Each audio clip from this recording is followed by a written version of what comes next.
Sa gitna naman ng arbitration case na inihain ng Pilipinas, mas pinalalawak pa at pinatatibay raw ng China ang mga base nito sa mga pinag-aagawang teritoryo sa West Philippine Sea. Paniwala pa ng isang security expert, magsasagawa na rin ang China ng expansion maging daw sa Panatag Shoal na kilala rin bilang Scarborough Shoal. May ulat on the spot si Maki Pulido. Maki?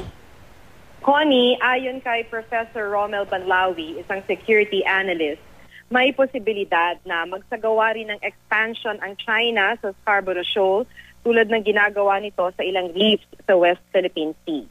Pero dahil masisira yung marine life na siyang interest doon ng China, mas pwede raw na magtayo ng light post na magsisilbi na ring marker na ibig sabihin nun ay pag-aari ng China ang Scarborough Shoal.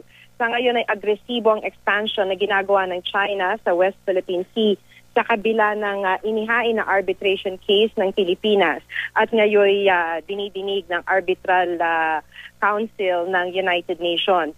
Ang mga dating submerged reefs kasi ay ginawa ng malaisla ng China. Pero ang sabi ni Banlawi, kahit naman Vietnam, patuloy ang repair at improvement sa mga inookupahan nito sa West Philippine Sea.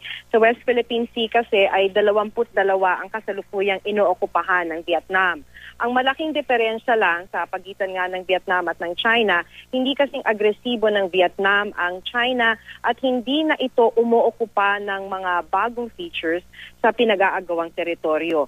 At ang isa pang major difference, Connie, ay hindi rin pinapaalis ng Vietnam ang Pilipinas o kaya hinaharang ang Philippine military o mga mangingisda ng Pilipinas sa pinag-aagawang teritoryo. Connie?